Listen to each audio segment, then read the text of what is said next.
Hai teman-teman, kembali lagi bersama kami kelompok 2. Di video kali ini, kami akan membahas tentang induksi matematika.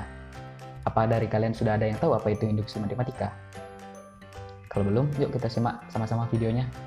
Nah, yang pertama, apa sih induksi matematika itu? Nah, di dalam matematika, proposisi menyatakan kalimat atau pernyataan yang bernilai benar ataupun salah, true atau false. Banyak contoh ragam proposisi yang bisa kita temukan, antara lain proposisi yang berkaitan dengan bilangan bulat atau integer. Maksudnya di sini, di dalam kalimat tersebut terdapat besaran atau nilai yang menyatakan bilangan bulat. Nah, untuk membuktikan kebenaran proposisi yang berkaitan dengan bilangan bulat dalam matematika, terdapat sebuah metode yang baku yang disebut induksi matematika.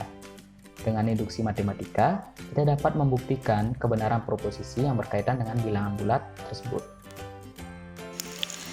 Oke, kita masuk ke soal selanjutnya, yaitu ada gunakan induksi matematika untuk membuktikan bahwa jumlah n buah bilangan ganjil positif pertama adalah n kuadrat. Nah, apa sih maksudnya soal ini? Jadi, kita cari 1 ditambah 3, tambah 5, tambah 7, tambah sekian, sehingga hasilnya n kuadrat. Jadi, ini tuh bisa disebut dengan Pn. Jadi, kita harus membuktikan bahwa Pn 1 tambah 3 tambah 5 tambah 7 tambah 9 dan seterusnya itu sama dengan n kuadrat. Nah, untuk menyelesaikan soal ini ada 2 langkah nih.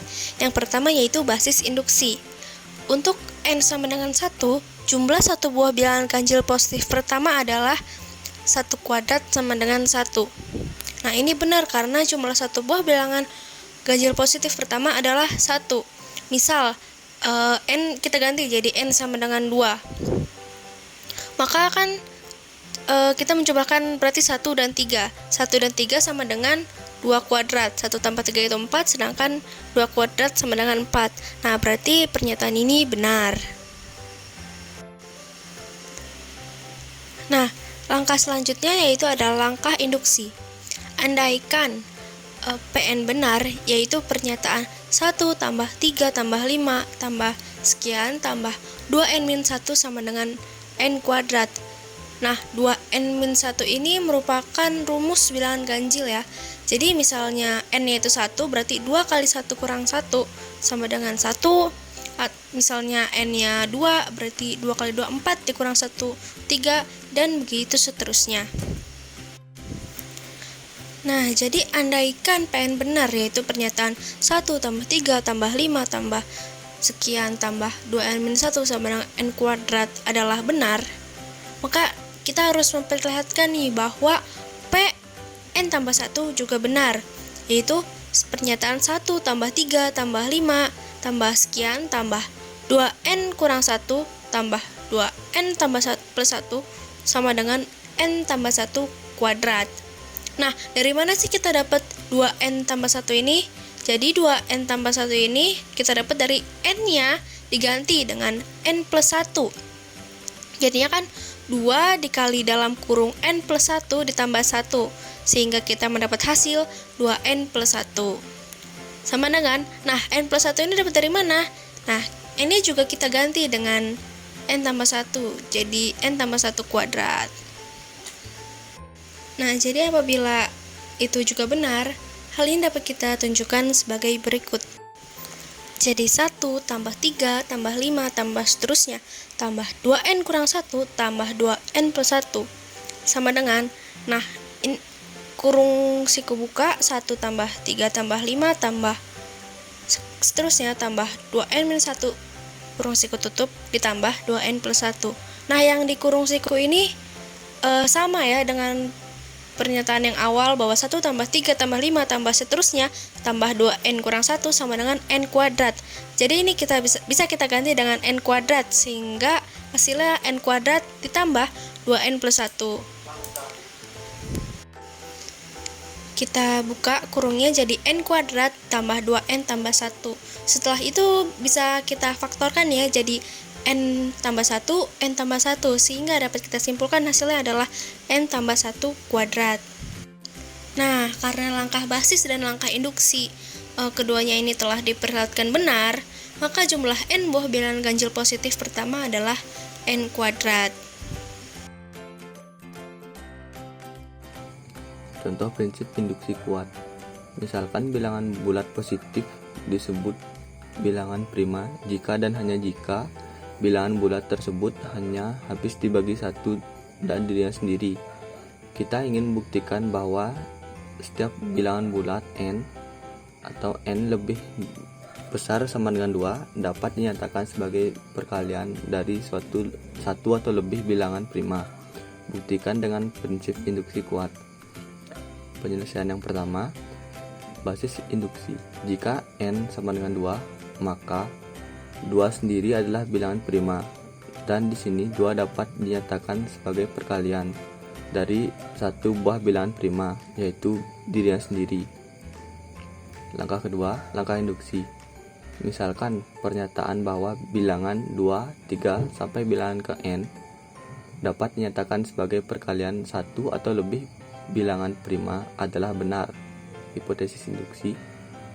Kita perlu menunjukkan bahwa n plus 1 juga dapat dinyatakan sebagai perkalian bilangan prima.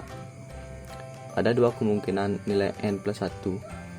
Jika n plus 1 sendiri bilangan prima, maka jelas ia dapat dinyatakan sebagai perkalian atau lebih bilangan prima. Yang kedua, jika n plus 1 bilangan prima, maka terdapat bilangan bulat positif A yang membagi habis n plus 1 tanpa sisa. Dengan kata lain, n plus 1 dibagi A sama dengan B atau n plus 1 sama dengan AB.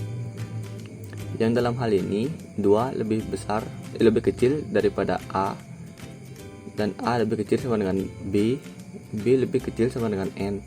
Menurut hipotesis induksi, A dan B dapat dinyatakan sebagai perkalian satu atau lebih bilangan prima. Ini berarti n plus 1 jelas dapat dinyatakan sebagai perkalian bilangan prima, karena n plus 1 sama dengan AB. Coba buktikan jika 6n ditambah 4 sudah habis dibagi 5 untuk tiap-tiap n-nya. Oke, langkah awal yang harus kita lakukan adalah kita akan menunjukkan jika P dikali 1 adalah benar. Dalam artian, 6 pangkat 1 ditambah 4 sama dengan 10 habis dibagi oleh angka 5. Hal ini membuktikan bahwa P dikali 1 adalah benar. Selanjutnya, kita akan melaksanakan langkah induksi. Pada langkah induksi ini, ibaratkan saja P dikali K adalah benar. Maka, 6 pangkat K ditambah 4 sudah habis dibagi dengan angka 5. K, N. Hal ini akan menunjukkan bahwa P dalam kurung K ditambah 1 adalah juga benar, yaitu 6 pangkat K tambah 1 ditambah 4 juga habis dibagi angka 5. Maka jadinya 6 pangkat K tambah 1 ditambah 4 sama dengan 6 dalam kurung 6 pangkat K ditambah 4. 6 pangkat K tambah 1 kemudian ditambah 4 sama dengan 5 dikali dalam kurung 6 pangkat K kemudian ditambah dengan 6 pangkat K lagi ditambah 4.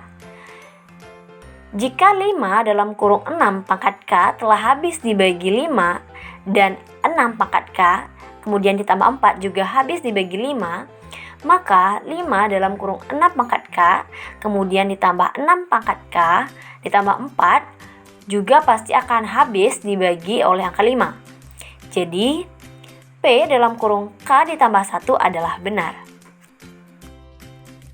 Oke teman-teman, terima kasih. Itulah video dari kelompok kami. Jika kalian ada pertanyaan bisa tulis di kolom komen ya. Terima kasih.